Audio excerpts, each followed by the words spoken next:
नमस्कार बच्चों, genius science में आप सबका बहुत बहुत स्वागत है। दोस्तों, आज के इस वीडियो में अभी हम पढ़ने वाले हैं हैलोजन डेरिवेटिव्स ऑफ अल्केन्स। ये चैप्टर में जो कंटेंट है, ये कंटेंट कितना इम्पोर्टेंट है, यानी कि इस चैप्टर में हमें कौन सा कंटेंट लर्न करना है, और ये कंटेंट यानी कि इसमें जो कुछ भी रिएक्शंस है, ये रिएक्शंस आगे के दूसरे जो चैप्टर्स है, उन चैप्टर्स के लिए ये चैप्टर कितना इम्पॉर्टेंट है।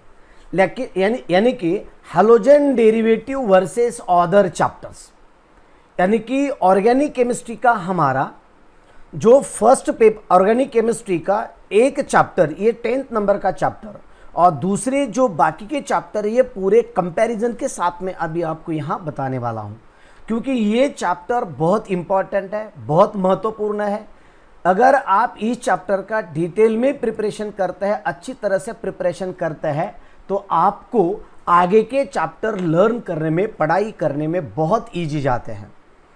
यानी कि इसके जो इस चैप्टर में जो कुछ भी रिएक्शंस है, ये रिएक्शंस आगे के बहुत सारे चैप्टर में जैसे यानी कि सेम है, सेम जैसे यानी कि बस कंटेंट उठा के दूसरे चैप्टर में रखा है। लेकिन क्या है, यहाँ खाली कुछ रिएक्शंस, यहाँ रिएक्शंस है तो वहाँ प्रोडक्ट के लिए, यानी कि उनका प्रिपरेशन करने के लिए उनका इस्तेमाल किया गया है। तो ये चैप्टर बहुत इंपॉर्टेंट है। ये चैप्टर आप यानी कि टॉप टू बॉटम, यानी कि A to Z चैप्टर ये आपको प्रिपरेशन करना होगा। अगर आप इसका अच्छी तरह से प्रिपरेशन करते हैं तो आपको बोर्ड के लिए एज वेल एज आपको नीट GCET के प्रिपरेशन के लिए ये चैप्टर आपको बहुत ही हेल्प करता है।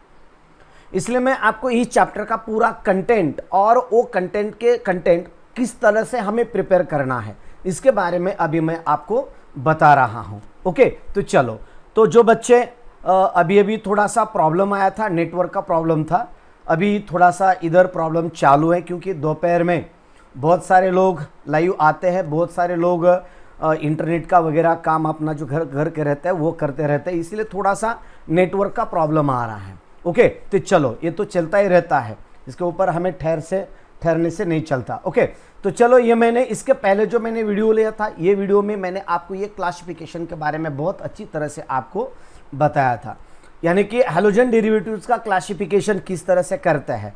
तो mono halogen derivative, di halogen derivative, इसके बारे में मैंने आपको बताया था। ओके, इसका एक नॉर्मल क्लासिफिकेशन मैंने आपको दिया है। ओके, देखो, इसके बाद अभी जो ये जो पार्ट है, अभी जो आप यहाँ देख रहे हैं, देखो मैं इसका कलर चेंज कर देता हूँ।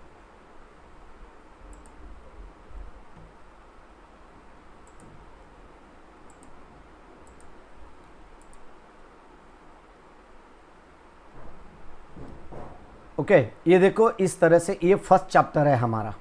ओके, तो ये सॉरी हैलोजन डेरिवेटिव है। हैलोजन डेरिवेटिव में कुछ फर्स्ट वीडियो मैंने आपको इसके पहले जो वीडियो था उसमें मैंने आपको क्लासिफिकेशन बारे में बता दिया। ये जो अभी आप यहाँ देख रहे हैं, ये है मोनो हैलोजन डेरिवेटिव का क्लासिफिकेशन। मोनो हैलोजन डेरिवेटिव का क्लासिफिकेशन है, और ये बहुत अच्छी तरह से इसका आप प्रिपरेशन कर सकते हैं। इसके बारे में मैं वीडियो आपको बना रहा हूँ, इसका प्रिपरेशन आपका मैं अच्छी तरह से करके लेने वाला हूँ। इसके बाद हम देखते हैं आगे का जो पार्ट है, classification of mono halogen derivative में अल्किल हलाइड्स, उसे हम हैलो अल्केन्स भी कहते हैं, अल्किल हलाइड्स, हैलो अल्केन्स। इसके बाद इसमें है अल्लील हलाइड, जो कि एरोमेटिक रिंग वगैरह इसके ऊपर हम कनेक्ट करते हैं। उसके बाद है benzylic halide. Okay, benzylic halide है, ये भी आपको आगे बहुत सारा, यानी कि अरिन जो नाम था इसके पहले, इस चैप्टर का नाम था अरिन, खाली अरिन चैप्टर का नाम निकाल के खाली इसको हैलोजन डेरिवेटिव्स रख दिया है। उसके बाद वेनिलिक हलाइड्स है, वेनिलिक हलाइड्स, यानी कि यहाँ भी आपको बेंजीन रिंग के ऊपर इस तरह से हैलोजन का अटैचमेंट है। ओके, लेकिन यहाँ एक डिफरेंस है, यहाँ डबल बॉन्ड है। देखो, यहाँ एक डबल बॉन्ड है, और इधर आप देखते हैं अलिलिक हलाइड्स में भी यहाँ भी उस तरह से है, लेकिन एक नॉर्मल डिफरेंस है। जो डिफरेंस है मैं आपको रेगुलर बीट में मैं आपको पढ़ाऊंगा। हेलो अल्काइंस, उसके बाद अरिल हलाइड्स है और हेलो अरिन्स। ये है। ओके, ये खाली क्लासिफिकेशन आपको यहाँ दिया गया है। ओके, इसके बाद इसका कॉमन IUPAC यानी कि नोमेनक्लेचर है। नोमेनक्लेचर में कॉमन नेम सिस्टम जो दिए है कॉमन नेम, और उसके बाद ये IUPAC नोमेनक्लेचर दिया गया है। तो IUPAC से उसके जो कुछ भी रूल्स है वो रूल्स आपको पहले फर्स्टली करने होंगे। IUPAC नोमेनक्लेचर के जो रूल्स है, ये रूल अगर आपको कंप्लीट नहीं है तो ये रूल आपको पहले करने होंगे। ओके, ये रूल्स। ओके, इसके बाद है आगे का जो पार्ट है नोमेनक्लेचर ऑफ हैलोजन डेरिवेटिव्स में। ये देखो इस तरह से हैलोअरीन्स। ओके, और इनका जो दिया गया है ये पार्ट है आगे का methods of preparation of alkyl halides. इसका नोमेनक्लेचर अभी अभी मैंने आपको बताया था कि ये भी आपको यानी कि पढ़ना है। ओके, इसमें जो दूसरा जो पार्ट है हमारा वो है methods of preparation of alkyl halides, यानी कि अल्किल हैलाइड की प्रिपरेशन की मेथड्स, यानी कि अल्किल हैलाइड्स हम किस तरह से प्रिपेयर कर सकते हैं, प्रिपेयर करने के लिए कौन से मेथड का इस्तेमाल किया जाता है। ये देखो मैं आगे ये बताने वाला हूँ, यानी कि ये जो रिएक्शन है ये आगे कहाँ कहाँ आते हैं ये बता देता हूँ। तो ये देखो फ्रॉम अल्कोहल से methods of preparation of alkyl halides, alkyl halide का प्रिपरेशन है। लेकिन ये अल्किल हैलाइड का प्रिपरेशन हम अल्कोहल का इस्तेमाल करके, यानी कि अल्कोहल का यूज करके हम इसका अल्किल हैलाइड का प्रिपरेशन कर सकते हैं। तो ये जो रिएक्शन है ये रिएक्शन आपको अल्कोहल चैप्टर में देखने को मिलेंगे। अल्कोहल में आगे जो आपका जो अल्कोहल वगैरह चैप्टर है तो उसी चैप्टर में ये रिएक्शन आपको सेम ऐसे ही सेम, लेकिन यहाँ प्रिपरेशन है तो वहाँ केमिकल प्रॉपर्टीज है। दोनों का कंपैरिजन देखो, यहाँ ये जो है ये अल्किल हैलाइड का प्रिपरेशन, यानी कि अल्किल हैलाइड का प्रिपरेशन कर रहे हैं हम, लेकिन किसका इस्तेमाल करके, हम अल्कोहल का इस्तेमाल करके इसका प्रिपरेशन कर रहे हैं। तो वहाँ क्या होगा, अल्कोहल में, अल्कोहल जो हमारा बीट है वो अल्कोहल में अल्कोहल का रिएक्शन के लिए इसका इस्तेमाल किया जाता है, यानी कि chemical properties of alcohol. Okay, यहाँ है प्रिपरेशन और वहाँ है केमिकल प्रॉपर्टीज। ये देखो इस तरह से इसके जनरल रिएक्शन वगैरह है।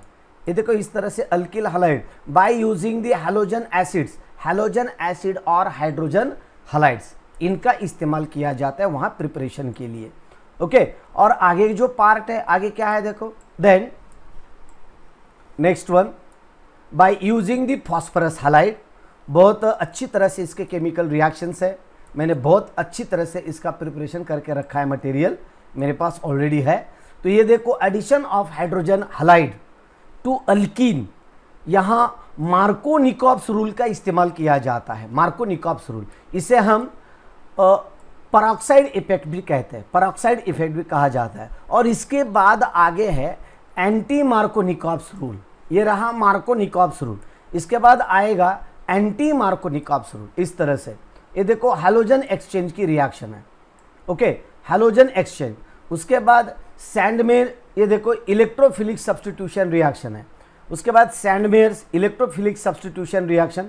इलेक्ट्रोफिलिक सब्स्टिट्यूशन में सब्स्टिट्यूशन रिएक्शन बोले तो जो कुछ भी कंपाउंड रहता है वो निकाल के दूसरा उसके जगह एडजस्ट किया जाता है, इसे हम सब्स्टिट्यूशन रिएक्शन बोलते हैं। सब्स्टिट्यूट किया जाता है कंपाउंड, यहाँ कुछ मटेरियल यहाँ से सब्स्टिट्यूट किया जाता है, इसे हम कहते हैं इलेक्ट्रोफिलिक सब्स्टिट्यूशन। ओके, और इसमें सैंडमेयर्स रिएक्शन है, सैंडमेयर्स रिएक्शन। उसके बाद physical properties of, physical properties. Okay, किसके फिजिकल प्रॉपर्टीज, अल्किल हैलाइड के फिजिकल प्रॉपर्टीज हम लर्न करने वाले हैं।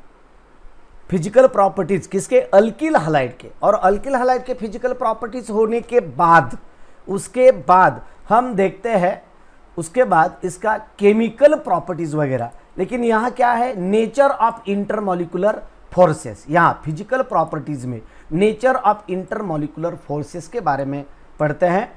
तो नेचर ऑफ इंटरमॉलिक्यूलर फोर्सेस, इसमें बॉन्ड पैरामीटर्स ऑफ CX बोले तो कार्बन एंड हाइड्रोजन के बीच जो कुछ भी बॉन्ड रहता है वो बॉन्ड किस तरह से ब्रेक होता है, किस तरह से उसकी पोलैरिटी रहती है, वो बॉन्ड ब्रेक करने के लिए हमें कितनी एनर्जी का इस्तेमाल करना पड़ता है, ये टोटल यहाँ दिया गया है।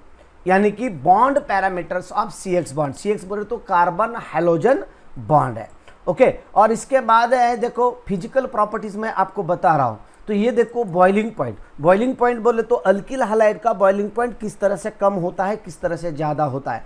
ये देखो यहाँ मैं यहाँ बताया है CH3F, CH3Cl, CH3Br, CH3I, यानी कि fluorine, chlorine, bromine and iodine, इनके साथ मेथिल का किस तरह से रिएक्शन होता है और किस तरह से बॉन्डिंग उनका होता है, इस तरह से आपने यहाँ देखा है, यानी कि इस तरह से है।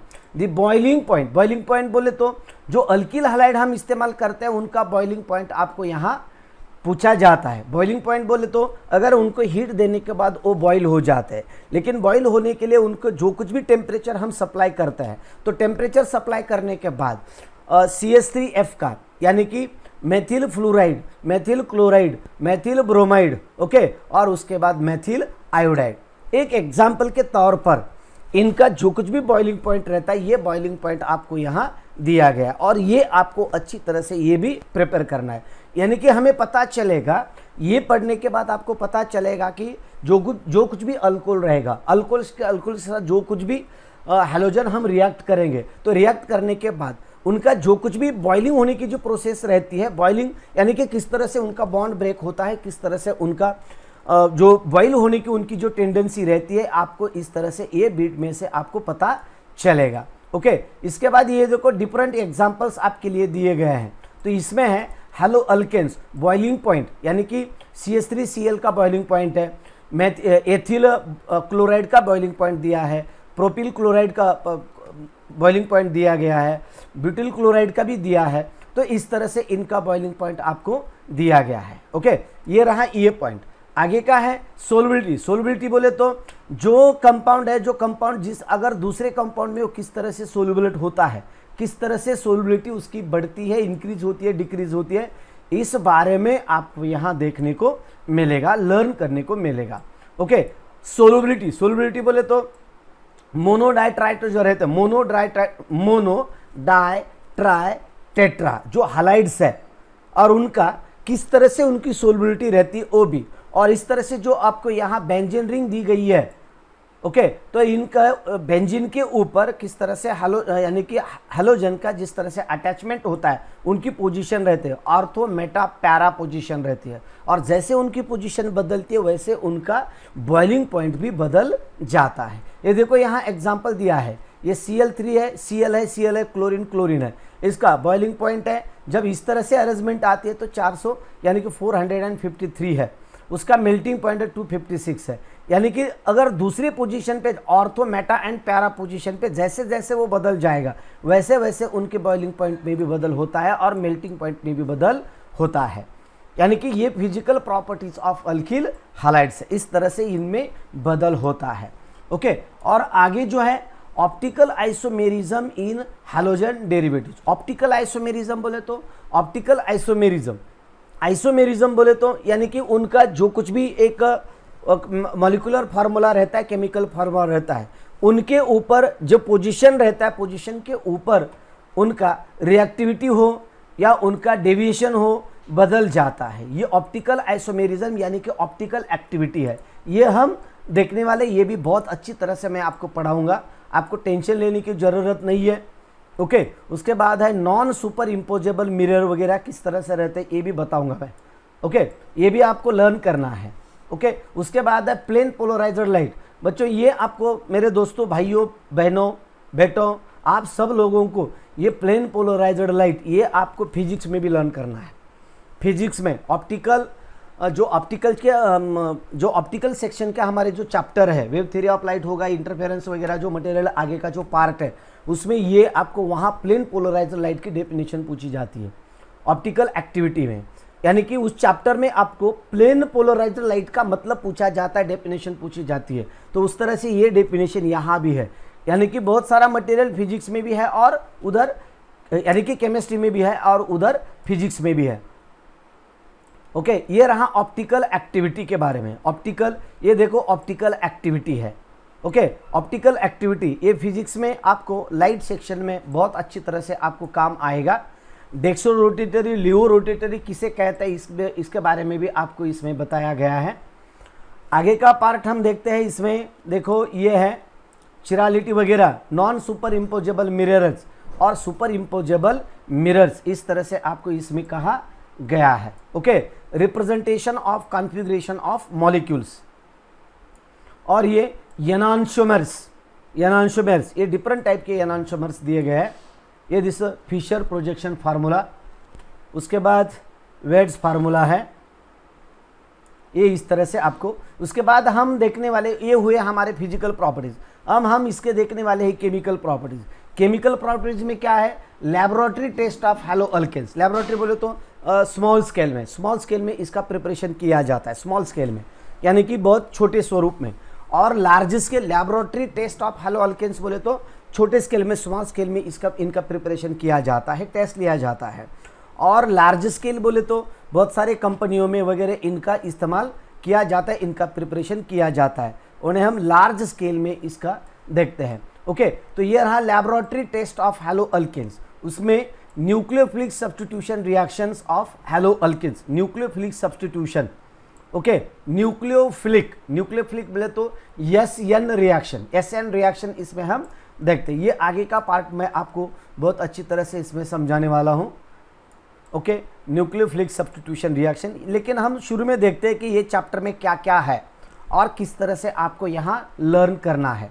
ओके, ये देखो इस तरह से ये जो शॉर्ट फॉर्म्स वगैरह दिए गए हैं सब्स्टिट्यूशन, यानी कि अगर ये पूरा चैप्टर का हमारा एक पार्टी है, अगर इसके ऊपर आप अच्छी तरह से इसका प्रिपरेशन करोगे तो पूरा चैप्टर आपके समझ में आएगा।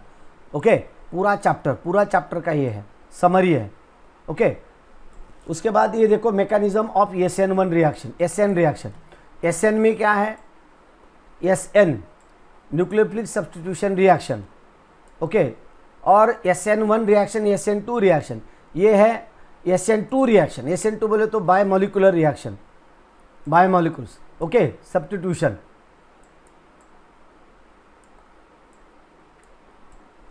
पेंटा कोऑर्डिनेट वगैरह, पॉल्डन्स इन्वर्जन। ओके, इसके बाद है SN1 रिएक्शन। ये देखो SN1 reaction, nucleophilic substitution but uni. Okay, unimolecular, ये यूनिमोलिकुलर होने की वजह से इसे SN1 कहा जाता है, और वो बायोमोलिकुलर होने की वजह से वो बायोमोलिकुलर कहा जाता है। उसके बाद ये racemisation. Okay, factor influencing the SN1 reaction and SN1 reaction and SN2 reaction, इनके ऊपर फैक्टर कौन से अफेक्ट करते हैं। ओके, ये भी न्यूक्लियोफिलिक रिएजेंट्स है, ये रिएक्शंस। ओके, ये चैप्टर है। उसके बाद सॉल्वेंट पोलैरिटी वगैरह SN1 में, SN2 में। ओके, एलिमिनेशन रिएक्शन, इसे कहते हैं हम डीहाइड्रोहैलोजिनेशन रिएक्शन। डीहाइड्रोहैलोजिनेशन रिएक्शन ये भी बहुत इंपॉर्टेंट रिएक्शन है, इंपॉर्टेंट है, sets up elimination reaction. Okay, dehydrohalogenation में ओके इस तरह से ये डिफरेंट टाइप्स ऑफ रिएक्शंस दिए गए हैं।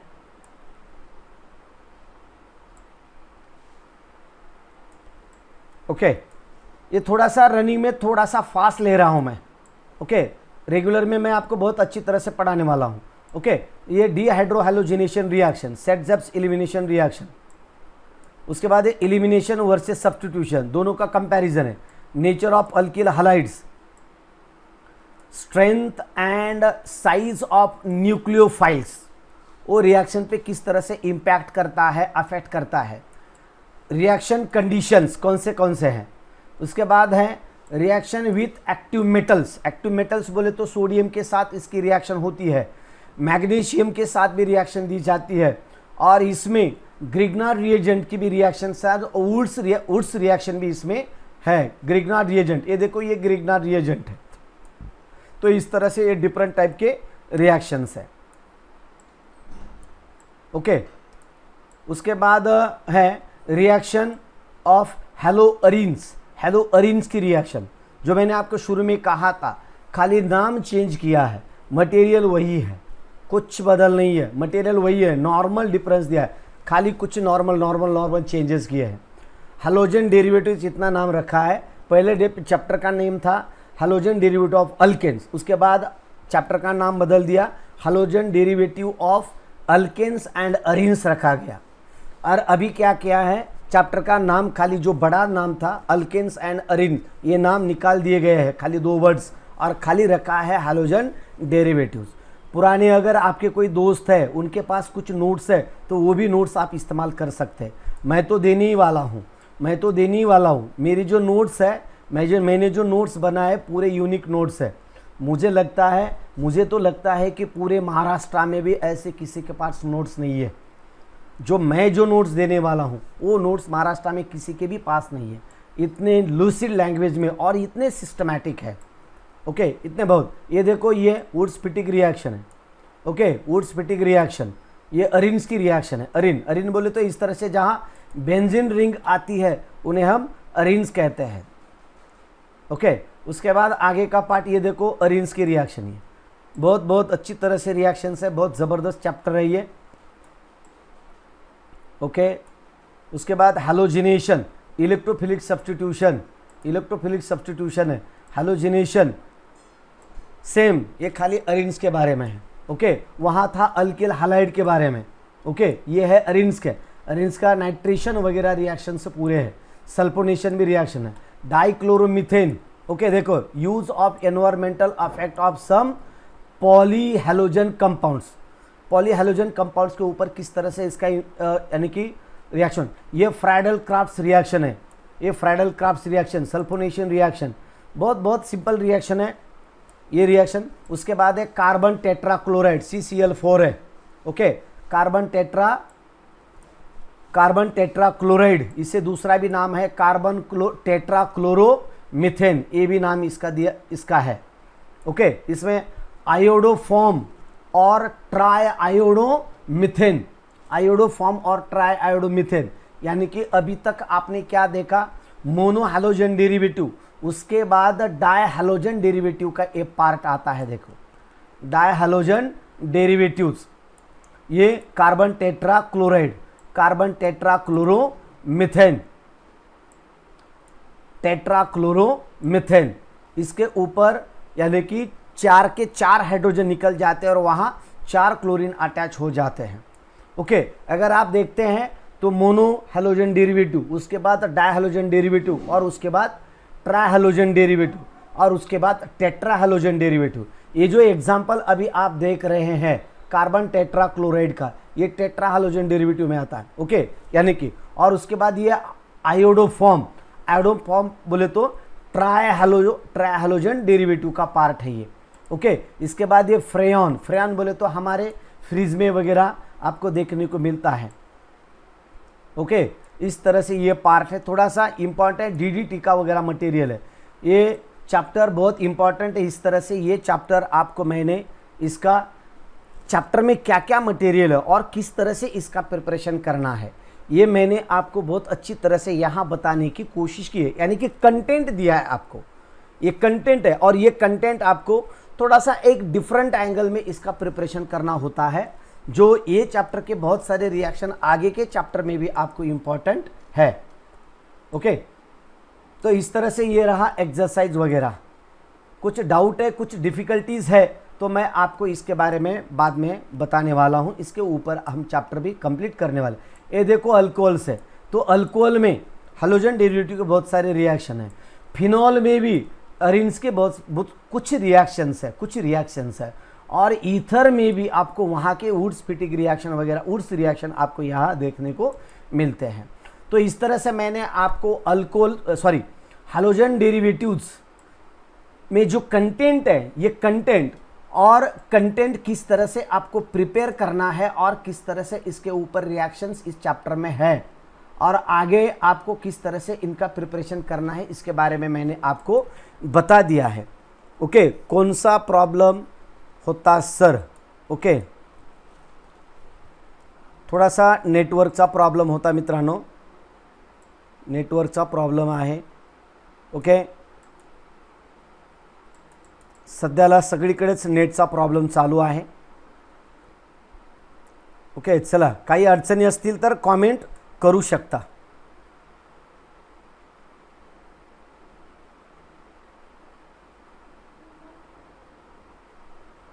ओके, तर आजच्या या व्हिडिओसाठी आपण इथं थांबूया मित्रांनो. लागलीच भेटूया नवीन व्हिडिओमध्ये. तोपर्यंत जय हिंद, जय भारत मित्रांनो. Bye bye.